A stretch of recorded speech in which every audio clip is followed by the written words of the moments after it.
Hello, everybody. This is Donna L. Holloman with Tea Time with Donna and with Tea Time with Donna and Chrissy, Real Estate Talk with Agent Mom. I am a real estate agent. Donna L. Holloman is with the Brokers Realty Group.com, 8150 Derry Street, Harrisburg, Pennsylvania.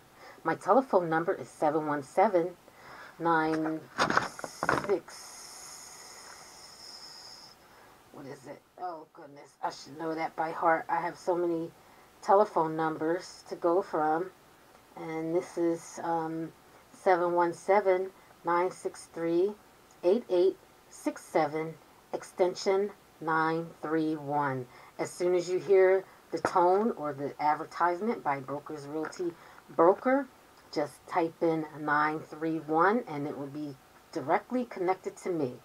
Now, real estate is easier than what it looks like. It seems tough, kind of like applying for a credit card. A little bit more intense, of course, but real estate agents is here to help our clients through the real estate purchasing and selling process. So today I really would love to talk about the consumer notice. The consumer notice is not a contract. It is to assist our clients in understanding the differences between each of the real estate agent's duties. Now, all real estate agents have a duty to each of their clients as far as honesty, integrity. Let's see, all this here: exercise reasonable professional skill, deal honestly in good faith, present as soon as predictable all written offers, counter offers, notices, and communications to and from the parties. This duty may be waived by the seller or the seller's property is under contract and the waiver is in writing.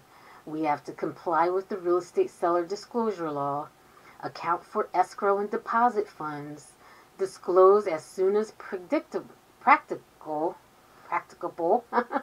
all conflicts of interest and financial interests, provide assistance with document preparation and advise the consumer regarding compliance with laws pertaining to real estate transactions.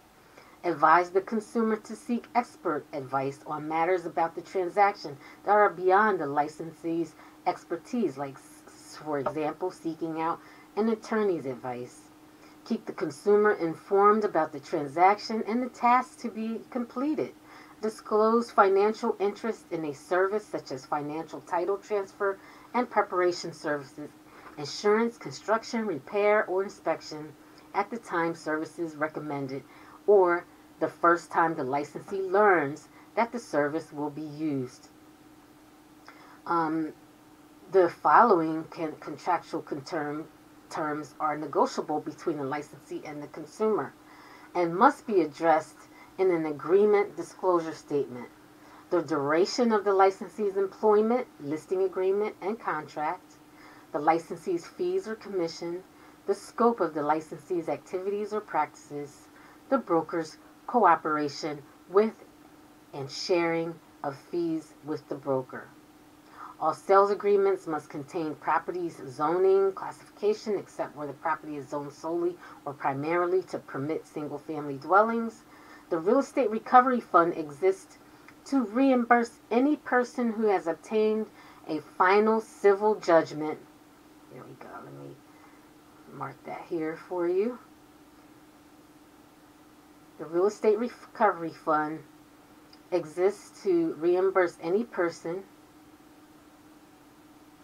who has obtained a final civil judgment against a Pennsylvania real estate licensee owing to fraud, misrepresentation, or deceit in a real estate transaction, and who has been unable to collect the judgment after exhausting all legal and equitable remedies. For complete details about the fund, call the 717-783-3658. So this consumer notice is very, very important, and every real estate agent must present this at first when they speak about real estate with a potential client or customer. Okay? And the differences here will show licensees may enter into the following agency relationships. There's the seller agent is here. As a seller agent, come down here, oops. As a seller agent, the licensee and the licensee's company works exclusively for the seller landlord and must act in the seller's landlord's best interest, including making a continuous and good faith effort to find a buyer, tenant, except while the property is subject to an existing agreement. So if you're already under an agreement with another agent, we have to stop all sales pitches to you. All confidential information relayed by the seller landlord must be kept confidential, except that a licensee must reveal known material defects about the property. A subagent has the same duties and obligations as the seller agent. So if I am a seller agent and the agent hires another agent to represent, so the sub-agent has the same responsibility as the seller agent. And next we have the buyer agent. Okay, I'm just reading this verbatim and then I'll explain after. As a buyer agent, the licensee and the licensee's company work exclusively for the buyer tenant, even if paid by the seller landlord. The buyer agent must act in the buyer tenant's best interest, including making a continuous and good faith effort to find a property for the buyer or tenant, except while the buyer is subject to an existing contract.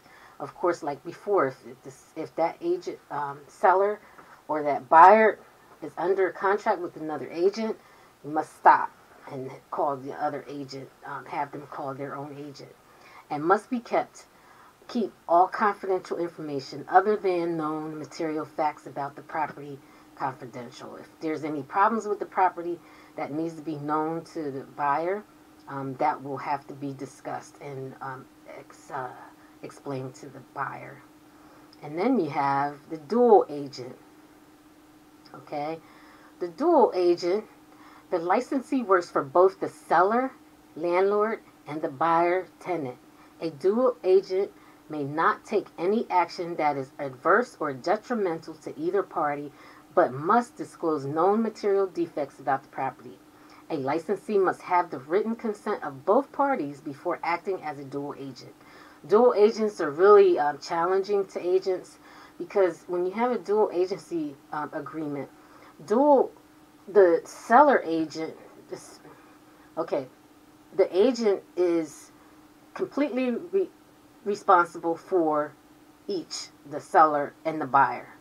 So if there's conflicts between the two, it's kind of challenging for the agent to keep material facts from the buyer agent when they represent the buyer, and the seller from representing the seller. Okay, representing the seller. So normally the broker of that agent will bring in another agent within his company to act as a buyer agent and one to act as a seller agent, just to keep things smooth and on an even keel between the buyer and seller. Okay, and next we'll talk about the designated agent. Okay, and that is here. A designated agent, okay, as a designated agent, the broker of the selected real estate company designates certain licensees within the company to act exclusively as the seller landlord agent, and other licensees within the company to act exclusively as the buyer tenant agent in the transaction. Because the broker supervises all the licensees, the broker automatically serves as a dual agent. Each of the designated licensees are required to act in the applicable capacity explained previously. Additionally, the broker has the duty to take reasonable steps to assure that confidential information is not disclosed within the company. So in a sense, like up here with this dual agent, the broker has separated the two and designated one agent to be the seller agent and one agent to be the buyer agent. That way it reduces conflict. So it's kind of the same as up here, but it's designated specifically to the seller and specifically to the buyer. Okay, and I did explain, in addition, there's another one. In addition, it's a transaction licensee, and that's there. Okay, and the transaction licensee provides real estate services without having any agency relationship with the consumer. Although transaction licensees has no duty of loyalty or confidentiality, a transaction licensee is prohibited from disclosing that the seller will accept a price less than the asking price. The buyer will pay a price greater than the price submitted in the offer. The seller or buyer will agree to financing terms other than those offered. Like licensees in agency relationships, transaction licensees must disclose known material defects about the property. So basically, they can't really talk about price. They can only handle your paperwork between the transaction of the buyer and seller. I mean, if that makes sense. There is such thing. There's a lot of transaction licensees out there. So if you want to learn more, give me a call and I will explain those to you. Regardless of the business relationship, as I mentioned before, all licensees owe consumers the duty to, what I explained earlier. I started this first. Exercise reasonable professional skill and care, which meets the practice standards required by RELRA, RELRA, and that is up here, Real Estate Licensing Registration Act. And then as you pretty much get to understand what these terms mean, an agent will ask if can a potential buyer or seller acknowledge that they have received this consumer notice. And normally there's the consumer may be husband and wife. The husband will sign top, the wife will sign on the bottom, or vice versa. So you would print your name and sign and date. And then as an agent, I will acknowledge or certify that I have actually gave this consumer notice to the potential client. So generally, that is pretty much it. I mean, it's not a contract, as I mentioned before. It is a consumer notice that we have to disclose what the differences are in a consumer notice. The form is by the Pennsylvania State, and that is adopted by, I can't even see it here. Okay. It's over here somewhere. Here it is. Adopted by State Real Estate Commission at 49 PA Code 35.336. So if you ever see this consumer notice, please be aware that the agent is helping you know the differences between who we are. So, without further ado, don't forget to subscribe. Can't even get that out right. Don't forget to subscribe to our channel. That is Tea Time with Donna and Christina, or Chrissy. Real Estate Talk with Agent Mom. Talk soon.